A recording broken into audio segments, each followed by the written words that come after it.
L'Abrasique, la chronique musique de Normandie.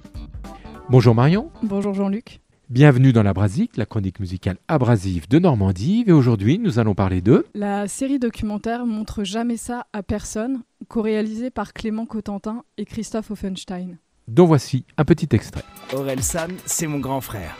Et j'ai toujours été persuadé que lui et ses potes étaient destinés à faire de grandes choses. Cette série documentaire n'est autre que le parcours du chanteur Orelsan, de son ascension fulgurante dans le monde du rap et plus largement sur la scène musicale internationale. La grande originalité du documentaire, la personne derrière la caméra n'est autre que son frère cadet, Clément Cotentin. C'est ainsi que l'aventure commence il y a 20 ans à Caen. Au début des années 2000, Orelsan, c'est Aurélien Cotentin.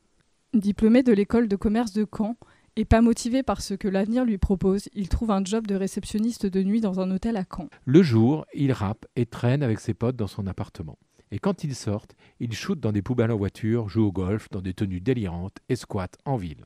Ses parents s'inquiètent. Il aime rien, il est mou, mais qu'est-ce qu'on va faire de lui? Et pourtant, ce petit frère derrière la caméra croit en lui et en ses potes. Alors, il décide de les filmer. Et à la question « Comment avez-vous eu l'idée de filmer votre frère et ses potes alors qu'ils n'étaient rien ni personne ?» Et surtout, comment avez-vous eu la conviction qu'ils allaient faire quelque chose de leur vie ? Clément Cotentin répond. C'est justement qu'il était avec ses potes et qu'ils étaient tous hyper différents mais complémentaires. Des caractères qui s'emboîtaient les uns dans les autres pour faire une équipe formidable. C'est ce qui m'a fait croire. Ça paraît fou, mais ils vont y arriver. Et c'est vrai, on le découvre dans le documentaire. Il y a Scred, le beatmaker, le mec sérieux, pragmatique, pas bavard. Gringe, le rappeur oisif et rêveur. Abla, le rigolo de la bande, motivé et optimiste. Et bien sûr Orelsan, lent, énigmatique et bosseur. On voyait un artiste poser un truc cool mais très différent. Tu veux pas monter le son dans le casque un peu, Alfred, s'il te plaît? Le premier souvenir est pas un très bon souvenir en fait. C'était pas un jeu d'enfant de percer dans le rap. Ça va pas? J'avais envie d'arrêter quoi. Ça va pas du tout, quoi, c'est la merde. Vas-y qu'au début on le fait écouter à des gens autour de nous. Ils disent c'est une catastrophe. Mais qui allait écouter un mec de Caen qui est pas stylé et qui a pas d'histoire? Comment imaginer mettre Caen sur la carte du rap, à l'heure où le rap hardcore est sur les ondes, où le rap c'est Booba, Lafouine et Diams? Et la réponse, Clément Cotentin l'avait déjà compris. Malgré toutes les difficultés, c'est grâce à cette amitié solide et sincère, leur complémentarité qu'Orelsan va faire sa place dans le milieu, éclater les codes du rap et surtout, surmonter les nombreuses embûches et déceptions qu'impliquent les débuts sur scène et dans le monde médiatique.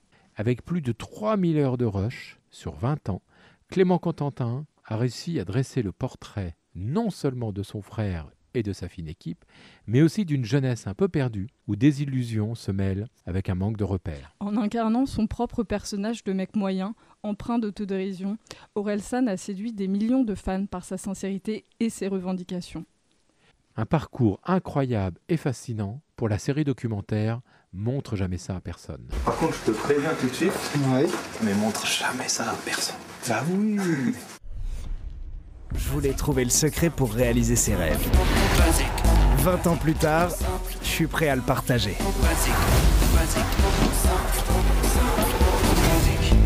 Et tant pis si je lui désobéis. Il sort aujourd'hui son nouvel album Civilisation, où l'on retrouve son acolyte Gringe pour un nouveau titre de leur duo des Casseurs Flotteurs. Et aussi un featuring avec The Neptune et des punchlines toujours aussi provocantes et assassines. Et la quasi-totalité des titres est composée par Scred. Et même si on ne l'entend pas, Abla n'est pas loin derrière. Si vous avez l'œil, vous le retrouverez dans le clip L'odeur de l'essence. Si vous achetez le CD, regardez s'il y a un ticket d'or qui vous permettra d'assister à tous ces concerts gratuitement. Orelsan en a glissé dans 5 CD. Merci Marion. Merci Jean.